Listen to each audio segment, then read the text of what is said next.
Welcome, everyone. We're joined by Jeff Hasham today, CEO of Redishred Capital, ticker KUT on the TSXV. The company has more than doubled sales in the last 3 years. More importantly and impressively, EBITDA has tripled in the same time period. It is one of these very high quality businesses trading at a very discounted valuation due to the current market turmoil. Thank you very much for joining us here today, Jeff. My pleasure. Thanks, Amr, for having me. Why don't we hop right into the questions? Can you start off by giving us some of the company history and how you got involved with Redishred? Well, I thought everybody grew up wanting to be in the shredding business, so that was my lifelong aspiration. All kidding aside, look, I got involved with PROSHRED, which is the main brand that we operate under in the United States in 2005. It was a private company, a franchise-oriented company.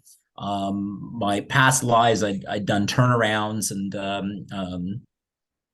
worked in an accounting firm. I'm an accountant by training, and it just seemed like a natural thing to jump into a business that was growing. And it did grow quite rapidly between 2005 and 2007, added a lot of franchises. And that's an important note because, as we know, that's become an important part of our growth strategy now, is buying our franchisees. So, the business grew even through 08, 09 when times were tough. We still organically grew. Fast forward a few years, we started to buy some of our underperforming franchisees and turn them around. And we took the company from losing money in 2012 to breaking even in 13 and making a little money in 14. And over time, you add a better management team and you add some systems and processes, and then you buy another couple of franchisees, buy a few independents. And that brings us really to 2018. 2018 was sort of the year that we were able to raise some money in the equity markets.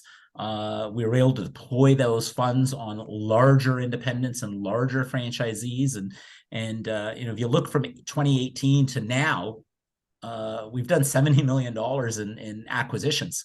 And on top of that, put the COVID 4 quarters to the side, same location store growth, organic growth, has grown in the double digits every quarter except for those 4 quarters. Almost everyone was double digits. There's a few that were not, but I think the point being is the business has really gained traction in the marketplace. The shredding is our cash cow. If you think about us taking people on trucks to our clients, and we shred.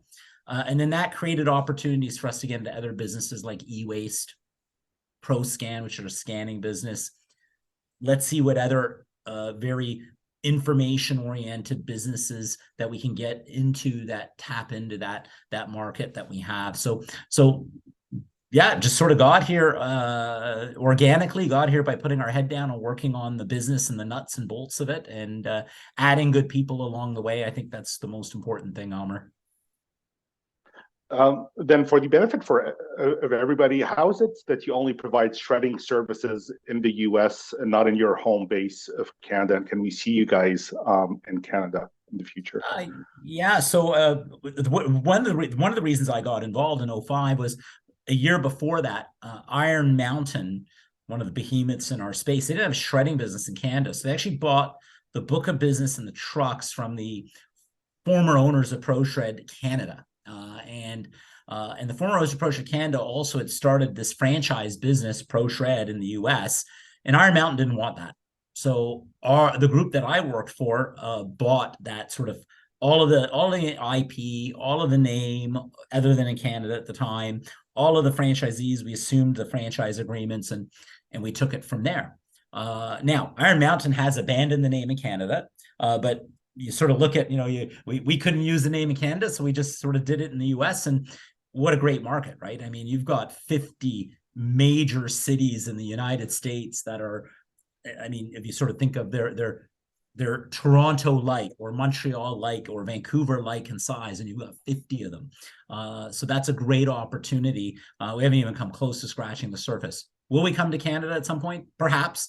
I think there are some markets in Canada we would buy into, but it would be an acquisition plan, not a franchising plan.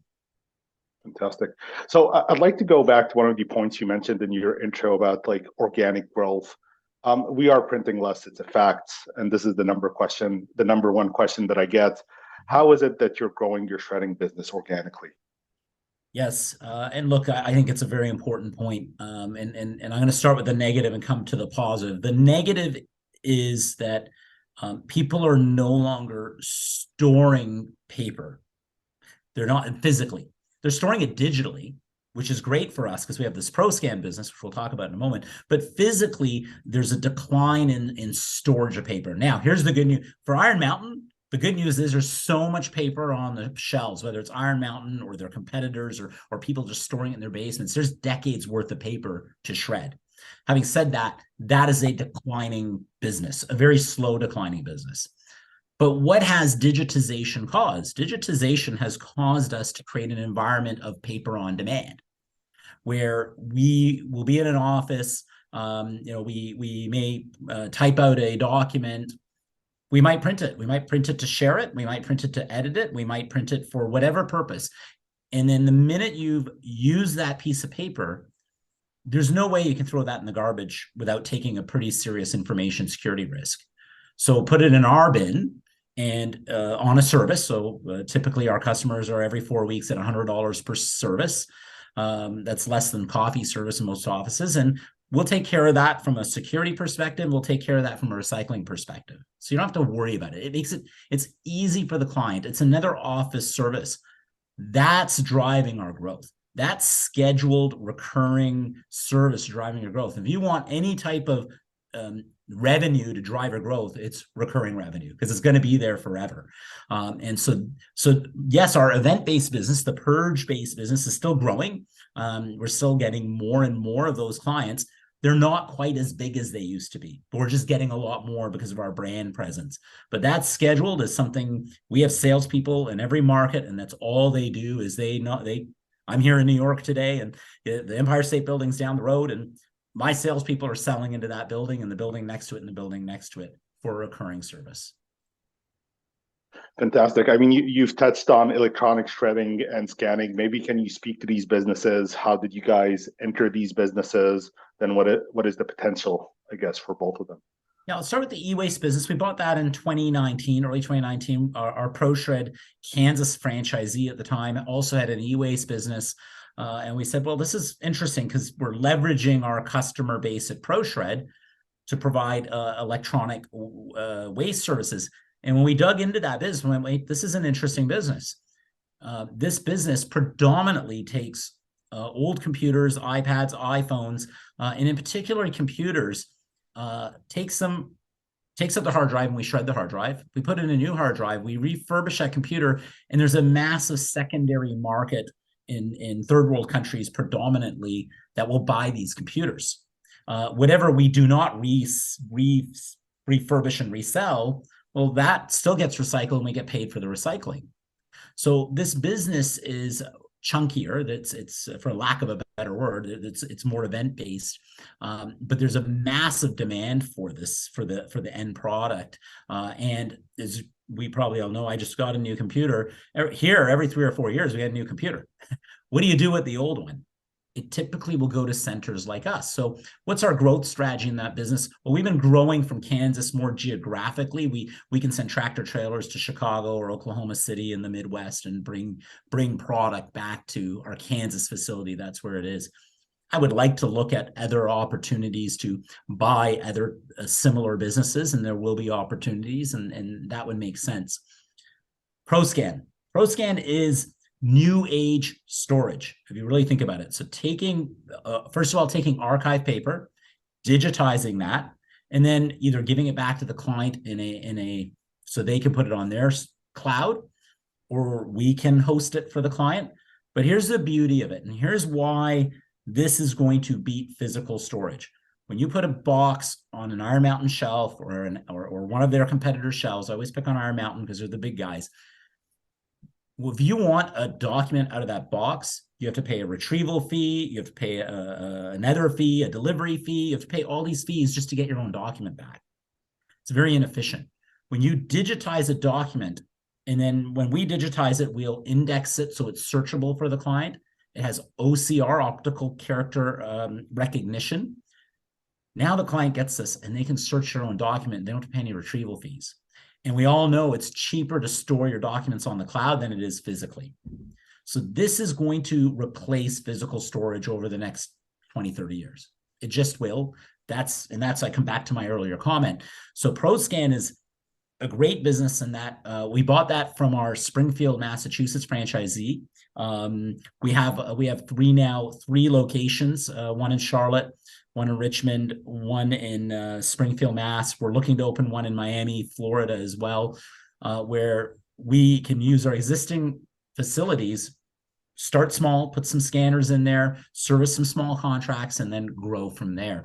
But this for me, so if I go back to, PROSHRED being our cash cow, which is great, knock on wood, it's been successful and will continue to be. And our goal is to make it efficient. And then take that and continue to invest in ProScan. By the way, ProScan is profitable all to itself, which is great. Now, ProScan has more, for lack of a better word, chunkiness. There are repeat clients. There are some recurring clients. There's repeat clients, and then there's event clients. ProScan's more repeat. So you'll get a big client that says, well, I'll do $300,000 with you this year, and next year I'll do 200, then the next year I'll do 500. There's more government work. The government has a need to still have these documents, but they don't want to pay for the physical storage. So this is great because we're building this nice business that I think has a lot of growth runway and will lead us into digital storage, digital vaulting, those types of services, which have very long tail on it. So we're excited about that business. Fantastic. Now, switching gears from organic growth, like M&A has been a very important growth vector for Redishred. Can you speak to your M&A playbook, both for your franchisees and the independents? Absolutely. So look, for us, franchisees have formed. Our franchisees have been successful. We taught them the playbook on how to sell, how to market, how to operate, and they have very efficient, well-run businesses, all of them.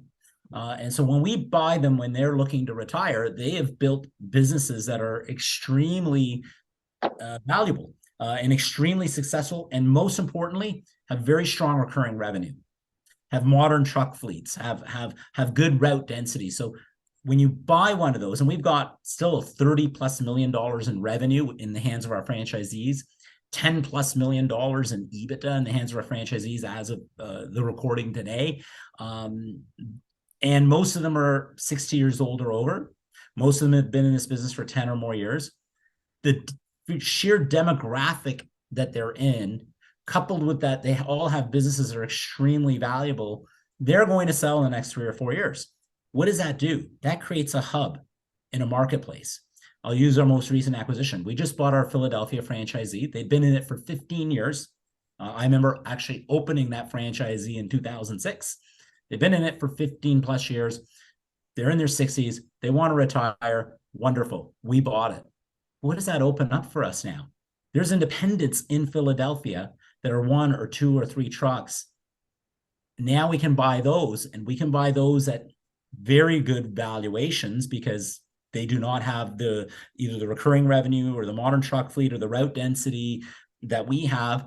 We can knock out a lot of costs just to office them in. But we can also knock out routing costs because we're going to put them on our trucks, on our routes.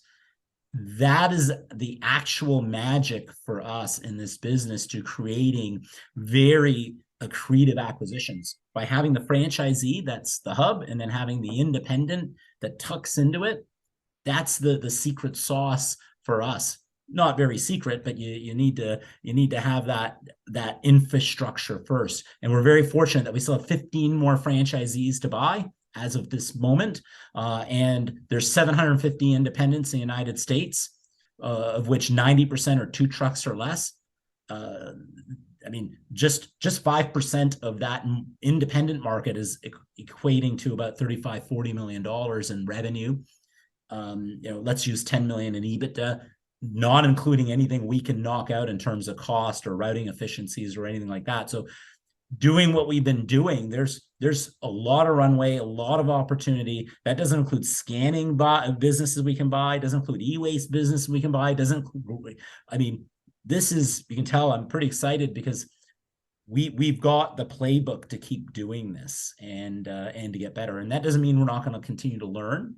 We're going to continue to learn from every deal we do, but that's the beauty of it. That's a fun part of this business, is that there's a lot of runway left for us, and we'll be in mounds of paper for a long time.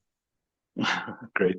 So can you maybe touch on, like what sort of multiples you guys pay and how's the financing structured for these acquisitions, especially in this like environment of like rising interest rates and, like cost of equity isn't exactly cheap?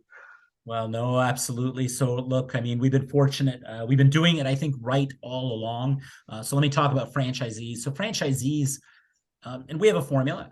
It's based on the quality of revenue, the quality of their routes, the quality of their trucks, the quality of their people. And if you check all the boxes, we've typically paid 6 or even 6.5 multiple of EBITDA, typically. If you don't check all the boxes, it then starts to drop from there. And of course, the capital markets play a role. If the capital markets are frothy, we can afford to pay a little bit more, but we've never paid more than 6.5 multiple on any franchisee, whether good capital markets or poor capital markets.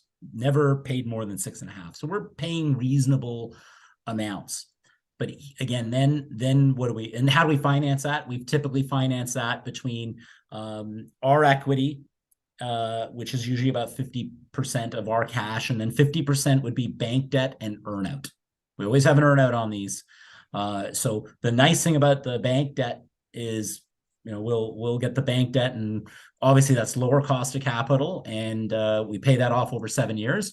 And as we pay that off, we create more room on that facility that we can go use on other deals. So that's the nice thing. And also, as our EBITDA grows, the bank looks at it and goes, well, your EBITDA is growing. We can add more to that. So now we get to accelerate this flywheel, if you will. Independence, we are typically paying anywhere between 3 and a 5 EBITDA, typically closer to the 3 to 4 range, more than the 4 to 5. 1 or 2 trucks. Let's use an example of a 2-truck operator with 400,000 in revenue, and maybe they have 100 grand in EBITDA. What will you pay for that? Let's say 400 grand. And let's say that was in Philadelphia. We put those on our routes. We can eliminate typically 100 grand in cost. So now you're getting that accretion, and we're bringing down the weighted average multiple that we pay. Those right now, we're very fortunate. Those who pay out of cash flow. Now, having said that, we're always looking at our capital structure, right? In times that are tough, you're going to lean more debt or use your own cash flow. When the equity markets are good, well, then we'll go raise money at those moments in time. So we're always, looking at our capital management and managing to the times and to the moment. But we're not going to stop doing deals. If we can help it, we're not going to stop doing deals. And here's why. Of course, as the capital markets have been tough and interest rates have gone up, independents are feeling it. The cost of their trucks are up, not only because the cost of the truck is up, but now they've got to finance it at a much higher interest rate. Paper prices, as much as they've been high in the last year, they do come down at some point. And when they do, that hurts them more than it hurts us. There's going to be buying opportunities of independents, I don't think like we've ever seen yet, because also their demographic is 60 plus. So I think over the next, again, 3, 4, 5 years, there's a lot of good things happening for us in that. Franchisees, we can buy them. Independents, we can buy them. There's some things in the marketplace that put pressure on their financials, which means we can buy them a little bit better. And the market is still growing. I mean, these are all very positive things for us. And we're very fortunate. We're of the size that, we can withstand if paper prices drop $100 a ton. We can. We did it before, even when we were smaller, and we can do it again. We're at the point where we can put in good software and automate processes. So as we scale, we're not just throwing bodies at it. We can obtain better operating leverage out of these businesses. So there's a lot of things we are doing now in anticipation of good times and bad times. And our goal here is to be profitable no matter what. We were profitable through COVID. We'll want to continue to remain profitable even if times get tough. I actually think we've got great opportunity right in front of us. Fantastic. I just want to go back on like the competitive landscape. You spoke to Iron Mountain. So, like how does a company like Redishred compete with larger players, be it Iron Mountain or Shred-it through Stericycle? Yeah, look, so number one, the target market. Their target market, Iron Mountain in particular, tends to target that Fortune 1000. They've been typically after their box storage business, and then okay, we'll add the shredding on, or we'll add something else on. Shred-it tends to go medium size and up, and now that they're owned by Stericycle, a lot of medical focus, large hospital installations and the like. We've always focused on small, medium-sized enterprise. Small, medium-sized enterprise have always been an underserviced market. And if you're an Iron Mountain salesperson, that $100 per month account is almost meaningless to their commission. Well, for us, what we look at it is differently. If we're going to the Empire State Building, we're asking our salespeople, don't just get one, get multiple. And if you sort of think about, let's use an average of $100 per customer every 4 weeks. And if you can get 10 of them in that building, and go there on a Wednesday morning, that's $1,000, not including the paper revenue. That's not going to take a whole day. So I can now go to the next building and the next building. And those customers are heavily sticky. Our attrition rates are typically 5% or less. Where a large customer, well, they're going to RFP every 3 years. We have large customers. We get invited to RFPs, and the luxury we have is we bid on that business at rates that make sense for our profitability, versus where others will go, oh, I got to be the lowest priced person to win this bid. We sell our services secure, on site, ISO certified. So we say, if you want that, this is what we charge. If you want something else, that's fine. So we're not hooked into these big clients like some of these other folks are, because we have so many small, medium-sized enterprise accounts. So the competitive landscape is there, that we do compete with them on clients, but not in a big way. We have a bit of an untapped market going after the segment that we have. So is it fair to assume that you're competing more with the independents, or it's net new clients that weren't using shredding services altogether? Yeah. So really, there's three people we compete with. So number one, the in-house shredder, those that have been shredding themselves. We call that stealing candy from a kid. That's pretty easy to demonstrate the value. And again, small, medium-sized enterprises have more propensity not to have a service than to have a service. Independents, absolutely, will go up against them. Independents have the disadvantage in that typically the owner's on the truck, so there's no sales methodology or process. We have salespeople, so when we book an event-based purge, someone had 100 boxes, purge them out, our salespeople are all over them, right? Hey, you did this, let us show you a different methodology. We do also steal business from Shred-it, Iron Mountain, and others. As we go more upscale into medium size or local hospitals and the like, we do get invited to RFPs. We do go head to head with them, and we are typically stealing business from them. And I would say the mix is a third between the three different categories. Fantastic. So what is the biggest challenge that Redishred faces? Yeah, great question. Look, Redishred is scaling still, right? We were a $10 million business, now well over 50 million, trying to get to 70 to 100. And as you're scaling, it's about making the right investments in your truck fleet, hiring. Number one, I should have started with this: hiring good people with care, character, courage. hiring those people. That's not easy for a smaller company, right? Because especially in a high wage environment. So that's number one. Having a good modern truck fleet, and very critically, technology. That for us is where we're going to win. And it's a challenge because technology, as you can imagine, is always, they always say, Salesforce says it's easy, and then it isn't easy. But we do have a technology stack that we're building with workflow software, routing software, telemetrics, Salesforce, bringing that all together. So our people, if we make it easy for our team to do business, it's going to be easy for our clients to do business. So an example of that is if a salesperson gets an order from the web, it'll automatically populate CRM. They can phone the customer, make all their notes in that customer relationship management system, such as Salesforce. When the order is booked, it goes into workflow. The workflow people take it. When it's done in workflow, it gets put on the telematics system and the routing system, and out it goes. And when it comes back, it all gets invoiced through accounting. We are right now, all the building blocks are there, and now we're looking to connect them. That is also a challenge, of course, onto itself. But that the investments in trucks, people, and technology we're making today will allow us to scale in a much more efficient, much more levered manner than we have before. Fantastic. Then you spoke to wage inflation. How are you guys managing that outside of efficiencies with tech?